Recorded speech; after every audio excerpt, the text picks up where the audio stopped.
नमस्कार, मी संतोष तेलंग, मुख्यमंत्री युवा कार्य प्रशिक्षणार्थी संघटन महाराष्ट्र राज्य यांच्या वतीने आज आझाद मैदान मुंबई येथे सर्व प्रशिक्षणार्थ्यांच्या वतीने या ठिकाणी मोर्चाचं आयोजन करण्यात आलं होतं। परंतु शासनाने रेड अलर्ट जारी केल्यामुळे महाराष्ट्रातील विविध जिल्ह्यांमधून येत असलेल्या सर्व प्रशिक्षणार्थ्यांना जागोजागी शासनाकडून सूचना मिळाल्यामुळे बरेचसे प्रशिक्षणार्थी प्रवासामध्ये अडकून पडलेले आहेत। काही प्रशिक्षणार्थी गावी परत गेलेले आहेत, परंतु जे काही प्रशिक्षणार्थी इथं आझाद मैदान या ठिकाणी उपस्थित आहेत त्यांच्या वतीने या ठिकाणी मंत्रालयामध्ये निवेदन देण्यात आले आहे। माननीय मुख्यमंत्री तथा दोन्ही उपमुख्यमंत्री अन्यथा कौशल्य विकास विभागाचे मंत्री माननीय मंगलप्रभात लोढा साहेब या एका व्यक्तीची भेट व्हावी आणि आमच्या मागण्या मान्य कराव्या, याच्यासाठी या पावसामध्ये मुंबईमध्ये सर्वत्र जलमय झाला असता मुख्यमंत्री युवा कार्य प्रशिक्षणार्थी या ठिकाणी उपस्थित झाले आहेत। कारण 11 महिन्याचं प्रशिक्षण देऊन आम्हाला सरकारने बेरोजगार केलेला आहे। सरकारने ज्यावेळेला निवडणुका डोळ्यासमोर ठेवून लाडका भाऊ आणला, निवडणुका झाल्यानंतर पुन्हा लाडक्या भावांना सरकार विसरून गेलेलं आहे आणि सरकार आता चालढकलपणा करत आहे।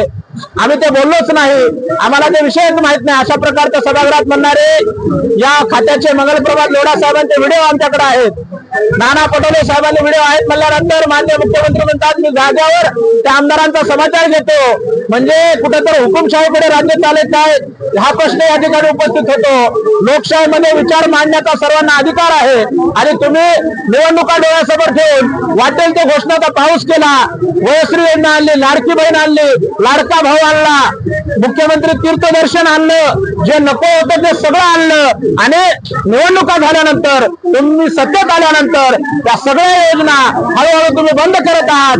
परंतु एक लक्षात असू द्या, महाराष्ट्रातले नवयुवक जे की नोकऱ्या सोडून मुंबई पुण्यात सारख्या ठिकाणी 20-25 हजाराचा 50 हजाराचा जॉब सोडून मुख्यमंत्री लाडका भाऊ मध्ये जॉईन याच्यासाठी झाले, कारण शासनाची योजना आहे आणि शासनाच्या योजनेमध्ये काम केल्यानंतर त्याचं फलित काहीतरी मिळेल, आम्हाला कुठेतरी शासनामध्ये सामावून घेण्यात येईल, म्हणून आम्ही शासनाच्या आस्थापनेवर काम केलं। 11 महिने अतिशय उत्कृष्ट काम केल्यानंतर प्रशिक्षणार्थींच्या पदरी निराशा आलेली आहे। प्रशिक्षणार्थी वणवण भटकत आहेत, वेगवेगळे मोर्चे आंदोलन उपोषण केल्यानंतर सुद्धा सरकारच्या बाजूनं आम्हाला काही उत्तर देण्यात येत नाही।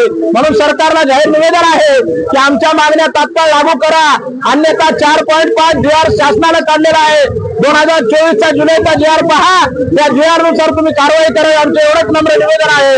अन्यथा महाराष्ट्रातील 1,20,000 जे काही प्रशिक्षणार्थी आहेत ते जर रस्त्यावर उतरले तर राज्यकर्त्यांना आणि आमदारांना तालुक्यामध्ये फिरू देणार नाही, एवढी मोठी ताकद या नवयुवकांची आहे। त्याच्यामुळे आमचं नम्र निवेदन आहे की आमच्या मागण्या तात्काळ लागू करा, अन्यथा आमचे पोरं आपल्या गाड्या महाराष्ट्रामध्ये फिरू देणार नाही, एवढं या ठिकाणी सांगतो आणि थांबतो। धन्यवाद।